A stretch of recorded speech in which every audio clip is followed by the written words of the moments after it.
A little bit about our department. So we're set up into 3 different services. We have our field services unit, which is like our patrol officers. They're here 24/7, 365. Christmas, Easter, 2 o'clock in the morning, 5 o'clock in the morning, 10 o'clock at night, doesn't matter.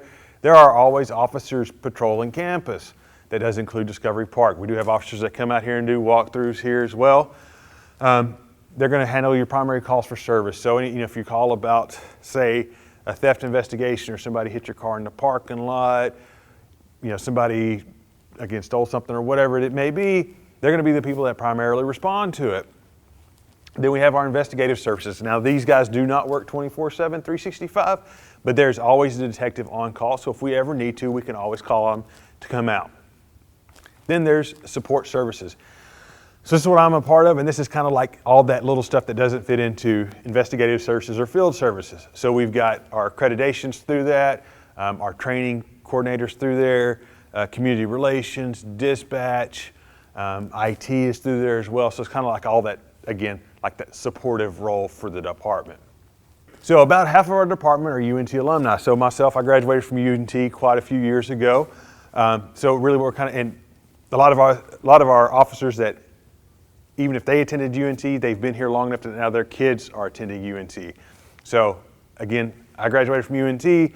I live here in Denton. I've lived in Denton for I think I've lived here for 19 years. We are a part of this community. So stuff that affects Denton affects us, right? So we're not just the department that shows up and then goes off to live in Dallas or Fort Worth and have no idea what's going on in Denton, right? We're a part of this community. Everything that affects you all affects us as well. So we'll jump into some of the awareness basics. So the number one rule is to trust your instincts, right? If something feels wrong, it feels wrong for a reason. And I tell my kids this, right? I've got a 12-year-old daughter and a 10-year-old son, and I tell them, especially my daughter, because like now she's riding the bus home from middle school, which I'm not sure how I feel about that, but I mean, she has to grow up, that's part of life and that responsibility and things. But I tell her, I'm like, hey, when they drop you off, if you feel like something's not right, it's not right. Like, take action on it, right? Find that place that's well lit and where other people are. Call 911. If you call 911 and Sergeant DeLong shows up and he finds out it was just somebody else getting into their office or whatever, he's not going to come to you and say, excuse me, Stephanie, there was no need to call me.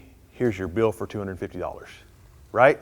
If you call us and it's not an emergency or it's not a problem, that person was legitimately there or whatever, there's no repercussions. It's not like you did anything wrong, right?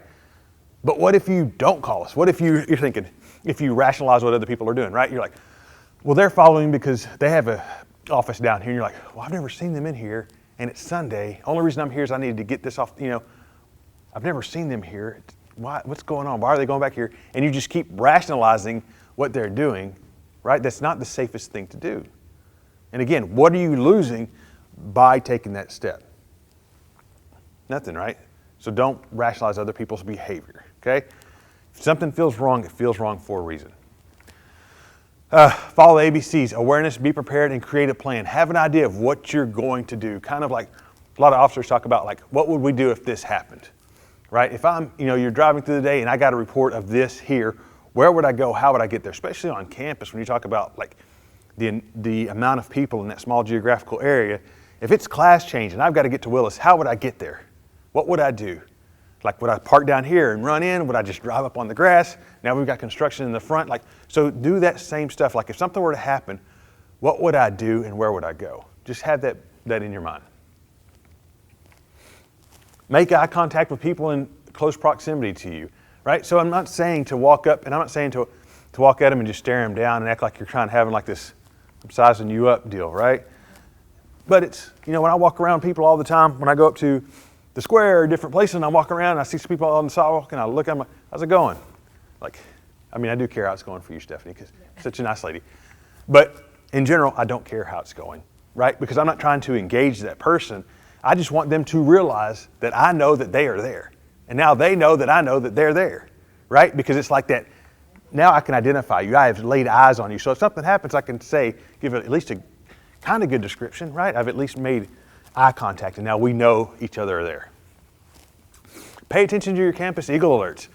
So we try to make sure that whenever we send an Eagle alert out, it's for something that's important, right?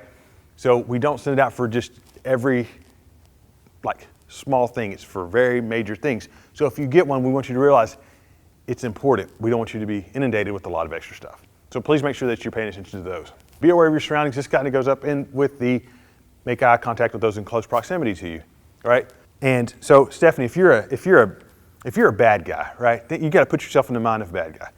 If you're looking for someone to take advantage of or to cause harm to, are you going to go after the person that's walking down and kind of looking and just walking, right? I'm just kind of looking. I'm not necessarily like looking at every single person, like making eye contact with them, but I'm at least just kind of, I kind of know what's going on, right? Are you going to go after the person that's walking and looking at their phone and just, almost walks into the table, right? Why is that, Stephanie? Is it bad? Not paying attention. You're a bad guy. Do you want to go to jail? No. Good, right? Are you going to go to jail if somebody's so that with the premise of that you don't want to go to jail, if I'm walking, I'm kind of paying attention, I'm just looking around, I'm not having to right? But I'm at least realizing what's going on around me. So if you start approaching me, I'm like, hey, how's it going? What are you doing? Get back, help, call my phone, get my phone, start calling 911. If nothing else, I can describe you. I can give a good description of you. And I can cause a huge scene. If I cause a huge scene, there's a good chance that you're going to call 911, right? You're like, something's not right. I'm calling the cops, right? As opposed to walking around like this, you run up behind me, and you're like, well, they don't really know what's going on. You push me, possibly take my phone, right? If you take my phone, then I'm definitely not going to call 911. Push me down. I roll over, and all I see is a person wearing a red shirt and jeans. Away, right? I was barely able, I don't even know what's happened. I probably haven't even screamed for help because I don't know if I tripped or if you pushed me. I don't know what happened. Does that make sense, right? So there's a whole lot better chance of you getting away versus if I'm paying attention to what's going on, right? So that's why we talk about that. Avoid secluded places. It's the same kind of idea, right? If Stephanie's a bad guy and she's looking for somebody to take advantage of, is she going to take advantage of the person that walks that main well-lit sidewalk that people are constantly walking through 24/7? Or is she going to look at that sidewalk that goes behind the building? It's got maybe the lights aren't always the best and shrubbery's a little overgrown and nobody ever goes back there because it's a weird walk and it's got trip hazards or whatever, right? She's going to look for that place that's secluded where there's a better chance of her not getting caught and a better chance of her not going to jail, right? So kind of put yourself in that mindset of what would, if I'm a bad guy, what would I look for? Would I go this route or this route? Avoid using ATMs alone at night. Limit the cash and credit cards you carry. It's often asked, how much cash should I carry? This sounds like a mean answer, and it's really not meant to be, but how much are you willing to lose? If I lose my debit card, if I lose my Discover card, I call Chase or I call Discover and I say, I lost my card. They'll turn it off, and if somebody's used it, I get my money back, right? If I lose $100 out of my wallet, who do I call? Who's going to return that $100? I'm not saying that we don't have some really great employees or really great students, but let's be real. If you're general out and walking around the grocery store or the mall or wherever it is, are you going to get your money back? We also talk about limiting the number of credit cards you carry. There's a really reason for that. I carry 2 cards. I carry my Discover card and my Chase card.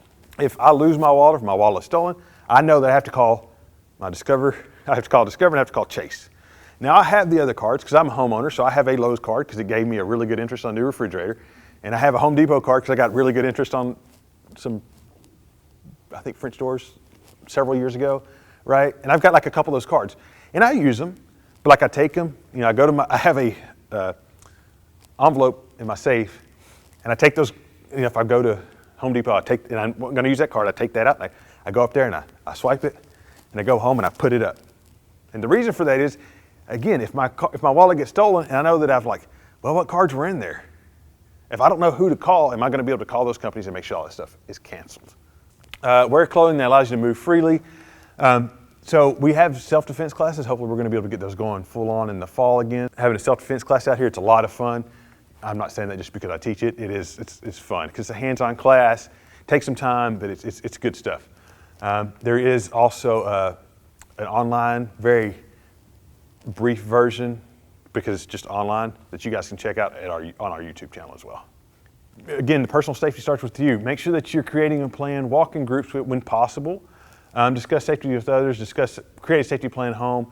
Whenever you have somebody come to your door and knocks on your door, I feel the need to really talk to mostly like our students more about this, but I don't think it doesn't hurt to talk to you as well. Is that, if somebody's knocking on your door, that doesn't mean you have to answer it. Just because they know that you're there, they see your car out front, they hear your TV, they hear you talking, that doesn't mean you have to open that door. A lot of times people will just quickly, open the door and they'll kind of stand at the door thinking, well, I'm behind the door, I can stop this person from coming in. I mean, once you turn that and open that door, you've eliminated a big barrier between you and that person. Right? A couple of summers ago, I was at the house and our front door is like right by our living room. I was in there with the kids, we were watching TV. Somebody comes and knocks on the front door, knocks on the door, and I walk over there and I look, because we got like that little hallway, entryway, and we have an older house, and the old front door, it's got like the big like picture window, and I look, and the guy looks at me and he waves, and I don't know him, and I just go back in there and I pick up the remote, start watching TV again, and my kids are like, you're not going to answer the door, or they're like, who was it? I was like, I don't know. Like, you're not going to answer the door? And I was like, no. Why not? And I was like, I don't know who it is. It's like, well, they know we're here. And I said, well, good. If he knows I'm here, then there's a good chance he's not going to try to break into the house. And otherwise, I don't need to talk to him. Like, whatever he's selling, I don't want. I mean, if it's that great, I will find out about it. Or he'll leave me a brochure or something. I'm not opening that door for somebody that I do not know who they are, right? And if they tell you, if somebody knocks on your door and you look out there and they say, hey, I'm David with Denton Municipal Electric.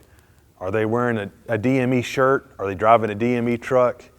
Right? And if you're like, I'm not sure. You've got this handy device. Oh, my handy device is over there. Maybe you don't have the handy device. And you go to your search engine and you look up Denton Municipal Electric and you call them, you're like, I have David here at my house. Is he supposed to be here? It doesn't hurt. What's he going to do? If he's like, well, I'm leaving. I didn't call you. I don't think we have a problem. Right? Is it hurting anything to take that minute to check up on who that is?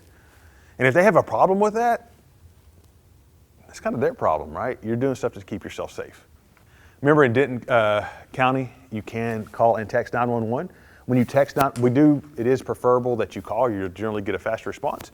If you do text, make sure that your first text, or your to field is going to be 911, and your text, that message should be the location and the type of emergency. They will text you back. No photos, emojis, slang, videos, pictures. So things, always make sure that you keep your home vehicle locked, right? Even if you're stepping out for a few minutes, hey, I just need to run and check the laundry. I need to run out to my car and grab groceries or whatever it is, duck food. Doesn't mean that you can't keep your door locked. Hide, secure your property, your stuff in your car, right? If you've got stuff in there, again, we go back to the bad guy. If they're going to walk up to a car, and this isn't even just UNT, this is anywhere that you go. If I walk up to a car, if I'm in the mind of a bad guy, and I walk up to a car and it's clean on the inside. There's not a bunch of stuff. Like I can look and I can see, I don't see anything in here.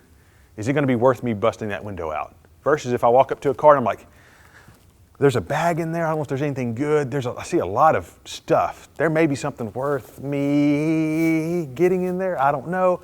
But as opposed to walking up and being like, man, there's nothing in there. It's not worth me risking getting caught. Keep your phone handy. Make sure your phone is charged. Limit who you let in to your car, to your house. Those are secluded places. Once you open that door, you're allowing somebody into that place, right? Whether it's an apartment, whether it's your office, whether it's your house, whether it's your car. These are places that people aren't randomly just going to walk into, right? If you're at your house and you feel like if somebody comes into your house, other people aren't just going to walk into your house. Like your neighbors, if they hear something, hopefully they'll call the cops, right? But generally people aren't just going to walk into your house. But like if something happens and you run out into the street and start causing a scene, your neighbors are going to notice and they're going to get involved.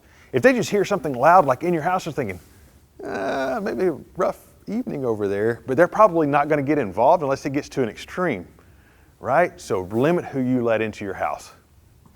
Use U-lock for bikes. Make sure you don't drive distracted.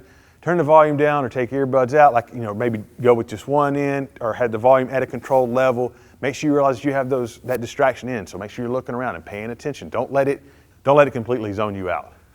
Be careful what you share on social media. Instead of saying, man, it's going to be a long 12 hours at work, come back and be like, man, it was a long 12 hours at work. Because the thing is that if you say, man, it's going to be a long 12 hours at work, everybody knows, hey, guess where you're not going to be for the next 12 hours? At home. Guess what you have that I may want to have?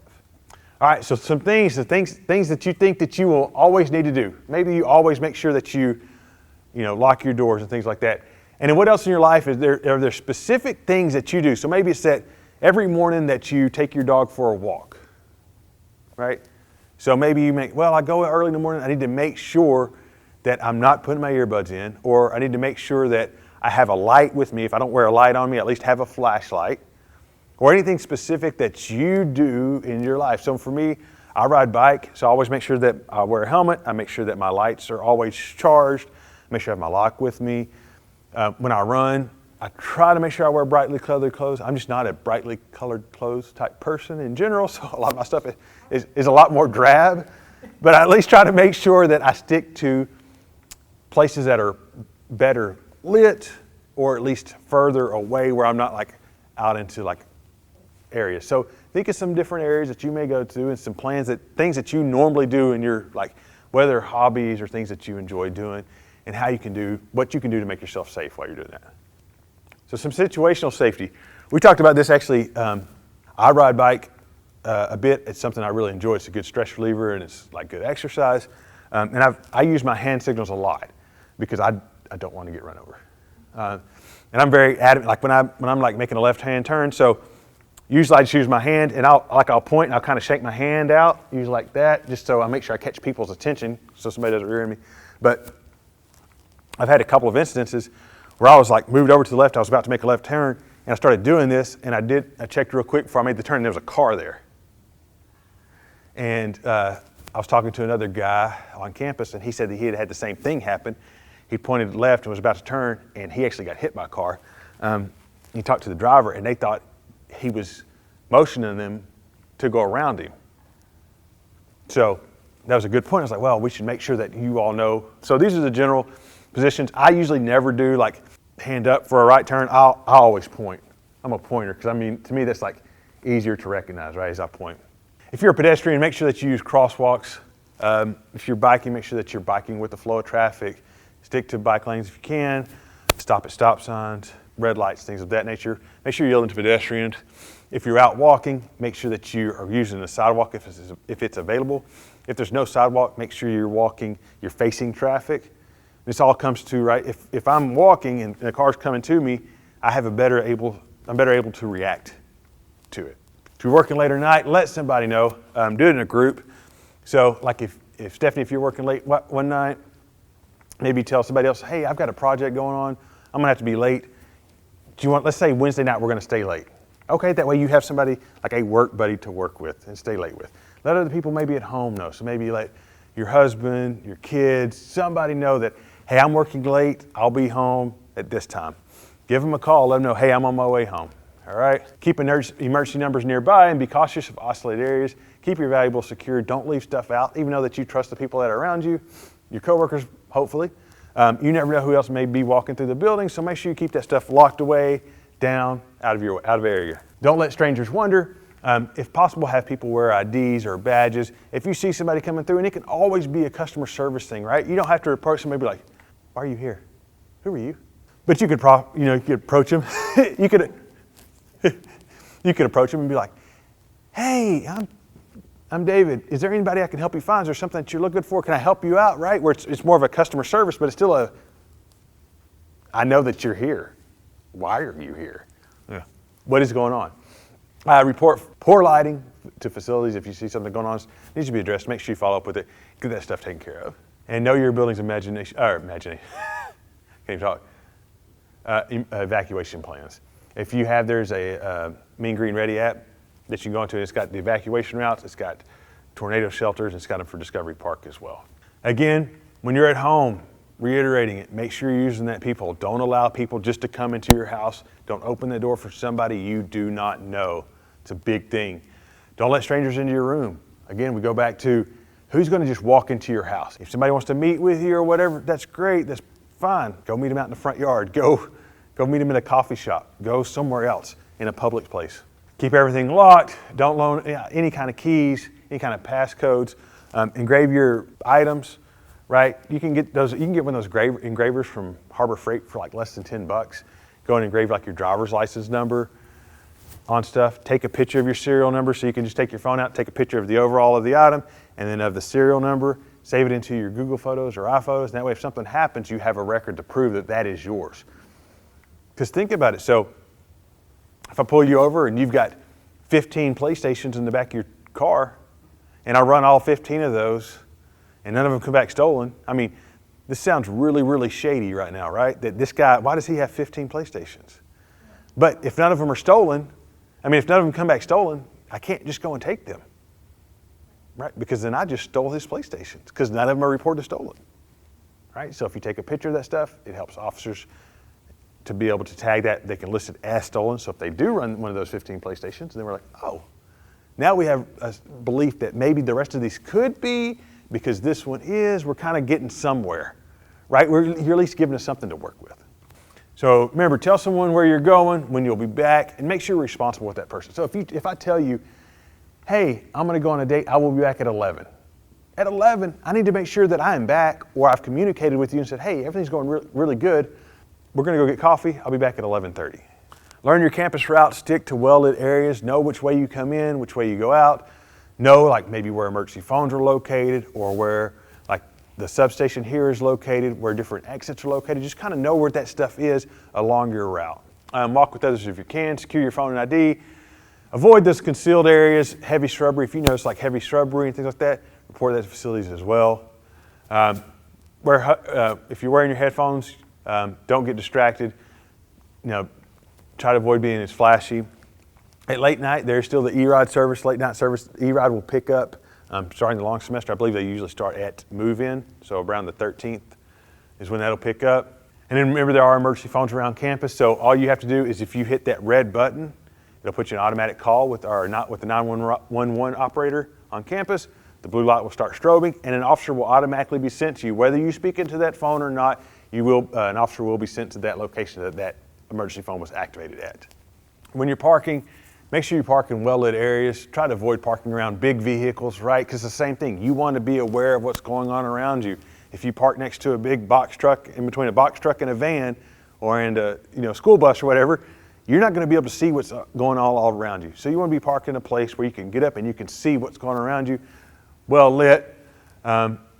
Make sure that you're hiding your vehicle or hiding your valuables. You're locking your car. Take that extra, we all got, you hit the button a couple times, make sure it honks, and make sure everything's actually locked. A lot of times people think that they've locked stuff and they just actually haven't. So take that extra chance.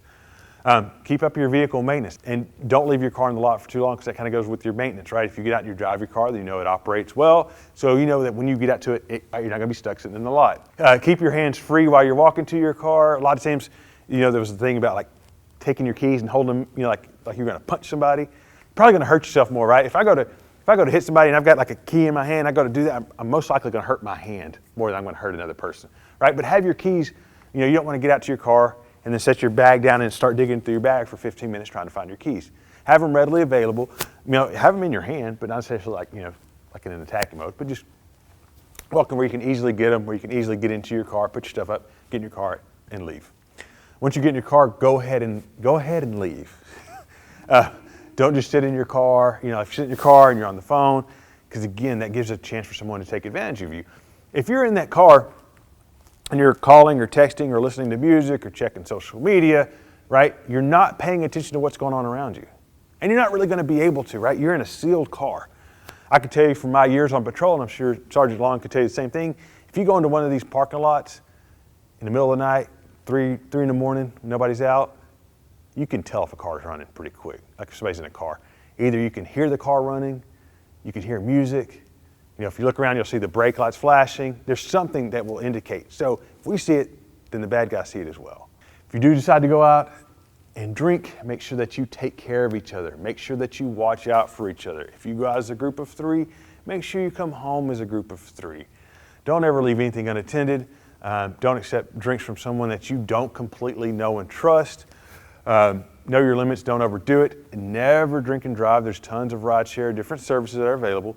And then we, us and Denton PD heavily patrol like the Frost Street area and other areas around campus, and then Denton PD around the city.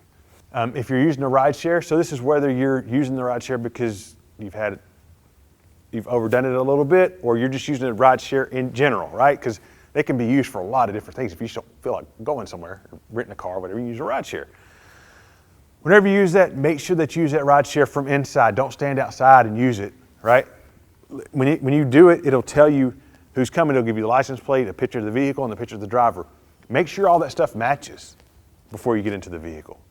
Once you get in the vehicle, maybe turn on your maps, watch your ride. Whenever you're turning, look at the street. So if something happens, because you always want to know where you're at. So in case something happens and you bail out, you can say, we were just on Eagle. We just turned off from North Texas Boulevard, now we're on Eagle, or now I'm on Eagle, or whatever. So you at least know where you're at, right? Sit in the back, make sure you wear your seatbelt, read driver reviews, all that stuff. Just pay attention to all that. Some bystander intervention. One of the biggest things I always like to talk about with this is it's great. I'm glad that we talk about getting involved and helping other people that are in distress. The big thing is to make sure that you don't do anything that puts yourself in jeopardy, right? You don't want to do anything that's going to cause yourself harm. So the biggest thing too is just to contact 911. Let us know that something is going on. You can maybe cause distraction, be like, what are you doing? What are you doing to them? What's going on? What's going on over here? I'm calling the cops. I'm going to call the cops, right? You're doing something that maybe will at least make them think, oh, somebody's paying attention. I need to stop. Emergency management is a great partner of ours. Some of this stuff as well. They cover a lot of different things, including like fire extinguisher, how to use a fire extinguisher, AED training, things of that nature. Please feel free to reach out to them. The Mean Green Ready, they're at Mean Green Ready on Instagram, Facebook, and Twitter. And then their app is the one that I was telling you that has like that breakdown of buildings and talks about like evacuation routes, tornado shelters, fire safe rooms, and things of that nature. So same thing. What are some of your safety concerns, whether it's at home or at work? Are there specific things that you're concerned about? And then what is your plan? Like, what would you do? So you say, I'm concerned about somebody breaking into my house when I'm not there. Are your locks good? Do you have an alarm system at your home? Is there people that can look like neighbors that pay attention to your house? Do you need to trim back bushes? Do you need to do different things to make it safer? What do you need to do, right? If there's concerns at work, is it something that you should follow up with your supervisor about? Maybe Sergeant DeLong, maybe myself. What can we do to help you out if you have that safety concern? Again, we go back, trust your instincts. It's okay to leave or to call 911. And I talk to people about this, right, when we talk about your houses or your apartments or your car or whatever, is that you always think of, this is my place, this is my car, this is my apartment, this is my house. If you're in one of those situations, you're always like, you need to leave. You need to leave. I don't need to leave because this is my house. And I'm not saying that you're wrong. But again, does it come back to, is somebody just going to randomly walk into your house or your apartment? Like just some outsider? No. So you get yourself out. Go to your neighbors. Go out in the street. Cause a scene. Get somebody else's involvement. Okay? Even though you're the one that's leaving, all of your stuff, all that can be replaced, right? You can't. Get yourself out of that position. If you're being assaulted, fight if you can, run, kick, scream, cause a huge commotion. I told you guys about my daughter earlier. I told her the same thing. I said, if somebody tries to grab you or something, I said, use all your weight, drop down to the ground, be loud, cause a huge scene. Whatever you have, like think about these other things. Don't just run up there and stand at the front door while you're trying to get your key and do other stuff. But make that commotion. Bring other people's attention to what's going on. Because again, the bad guys don't want to get caught. Anytime that you can get other people's attention into what is going on right there and then, there's a better chance of you not being harmed. Okay? Remember, anyone has the right to say no at any time, and both parties should establish clear limits and interests from the start. We do encourage you to take one of our self-defense classes. We have an entire hour and 15-minute presentation just over active shooter, so this is kind of like the nitty-gritty of it, right? If you want just an active shooter, let me know, and we can do that for you all as well. The biggest thing about an active shooter is that, remember, they are after targets of opportunity. So they're not after you specifically or you specifically, they're not mad because you broke up with them, because you fired them, whatever, right? They have a perceived grievance against a group, right? So maybe they have a perceived grievance against UNT because they didn't get accepted, because they got fired, because of whatever, right? So they're in their mind they're a justice seeker. In their mind, they are taking care of a perceived grievance that they have against this group or this organization. So since they're not after you particularly, that means that they're not going to go and go after you specifically. They're going to go after targets of opportunity and try to cause as much carnage as possible within that limited time frame. So if you can run, do so, right? Because again, they're not going to chase you down. They're looking for these targets of opportunity. So if you're not there, you cannot be a target of opportunity. So if you can run, running is the best option. Now you may not always be able to run. So say we're in a place like this, change it just a little bit, but say like this door is shut, or there's not a door here, like it's just a wall, and the shooting is happening out there, right? And that's the only exit. Well, I can't run that way, because if I run that way, I'm going to be a target of opportunity. So I'm going to have to go into a hide, right? Barricade the door, get back, get low, take all these chairs. I mean, you've got a lot of desks in here. You could cover that sucker up, right? And you don't need to make the barricade look pretty. You're not trying to wait out a tornado, warning or whatever for 30 minutes. You're just trying to delay or deny access of that shooter into your space.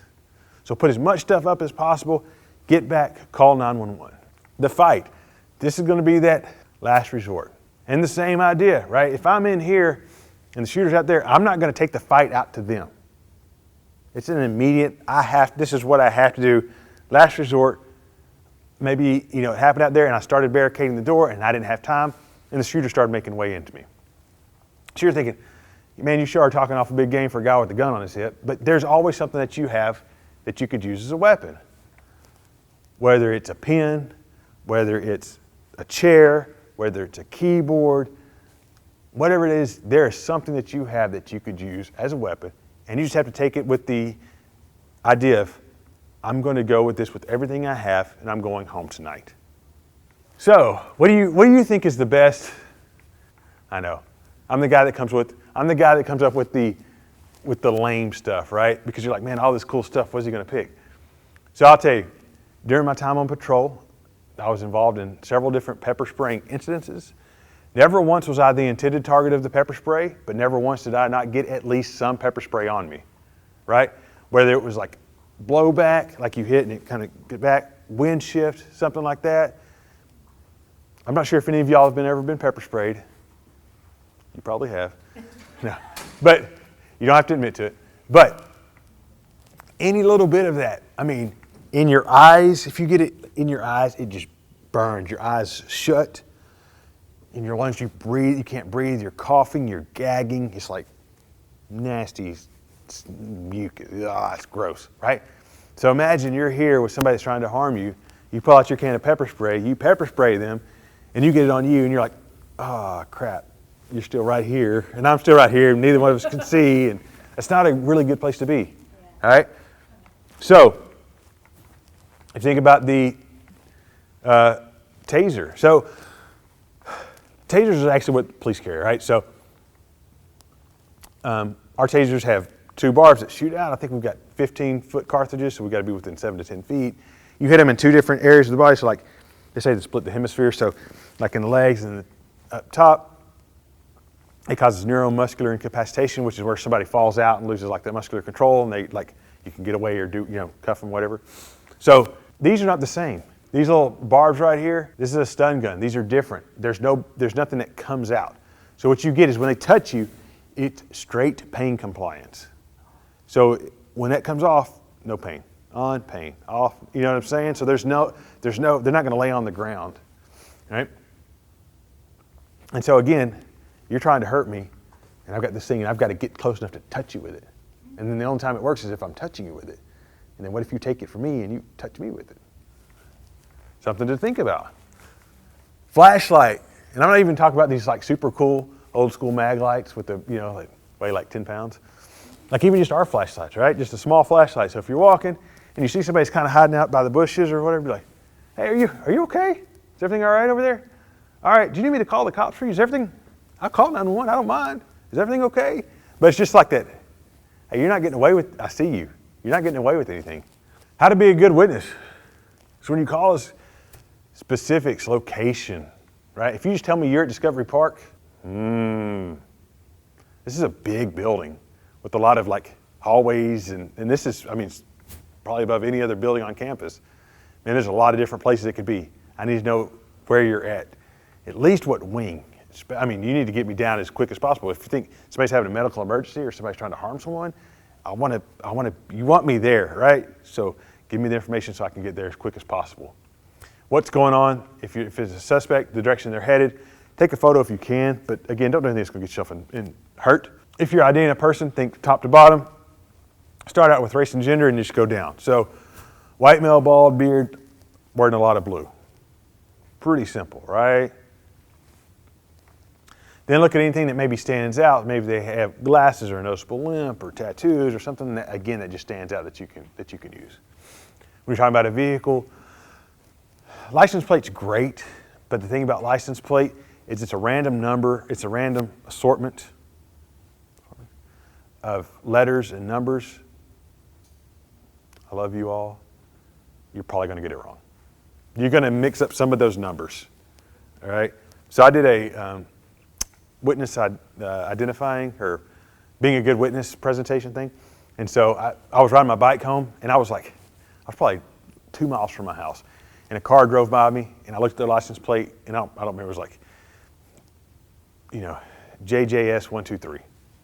And I was like, JJS 123, JJS. Because I was like, I'm gonna see if I can remember that. JJS 123, JJS 123, JJS. And I started just repeating it over and over and over and over and over and over in my head. Within a minute or two, like I'm back to paying attention to what I'm going, and I get home, again, like 2 miles away, and I could not remember what the license was. I was like, J. You know what I'm saying? I couldn't remember what it was. And I took time to like try to ingrain it in my memory. But soon I was back to, I need to pay attention that I'm not gonna get run over or anything, and it leaves. Can you imagine in the adrenaline of something actually happening that you had to take care of, right? So give me a good description of the vehicle and anything that stands out about it. Missing the rear bumper, it's got a sticker, it's got one spare tire. Something about it that makes it stand out a little bit, okay? Try not to talk to other witnesses. I think this is interesting. So again, when I did that presentation, I did a lot of research behind that, and most people think of their memory as being like a VHS tape. You probably don't remember VHS tapes. So where you rewind it, please be kind, or be kind, rewind, right? You rewind it, and it plays back through, right? That's not how your memory works. What actually happens is your mind just reconstructs the incident each time. So you tell the story, and your mind puts it all back together, and it's done. You tell the story again, your mind puts it back together, and it's done. It's not a replaying of the events. What happens is people will talk to each other. So we're all three, we witness like somebody get assaulted or something that really pumps up our adrenaline. We're like, oh my gosh, I can't believe this just happened. And we start talking about it, and then some stuff that you're saying and some stuff that you're saying starts getting into my mind. So when I replay it, I start adding in layers of what you said. So it's best not to talk to each other, to sit there and just replay it in your mind. What happened, until you're able to like regurgitate that to an officer. So these are some other classes that we offer. If there's stuff that you're interested in that you do not see here, if you're like, oh, I'd kind of like to know something about this or whatever, please reach out to me. I will create a class for you. Just give me a little bit of time, but you can go on police.unt.edu/safety. You can email me, you can give me a call. So if a life-threatening emergency, call or text 911. If something's already happened, if it's not an emergency, you can call 565-3000. Those are both answered 24/7, 365. We have an anonymous tip line at 369-TIPS that goes into our dispatch for UNT. Come by the lobby. We're at 1700 Wilshire, over across from Mozart Hall. We've got a med return kit or drop box. We'll engrave your bikes for you, give you a free U-lock. If you just want to talk to an officer about something, I know it may be less convenient for you all over here. Y'all can just go down and see Sergeant DeLong if you'd like. But we still have our PD on at campus as well. And then obviously, shameless plug for social media, at UNT Police Facebook, Twitter, and Instagram. You'll see a lot of really high-level stuff on there. But if you have, definitely follow us, because when we do a lot of our different events, we'll post it through there. Also, if we see things that we think need to be, we can push out to the public, we can do it pretty easily. We can get a graphic together, get a messaging, and post it through there. It's a real, it's instantaneous. We can post stuff up pretty quick. So it's a really good way to push information out. So please follow us. And then you can also check our website. We've got a lot of good information, 60-day crime log and other things like that. All right. Here's my email and my office number. You're more than welcome to jot that down. Give me a call. If y'all need anything, please feel free to reach out to me. Thank you so much for your time and your engagement.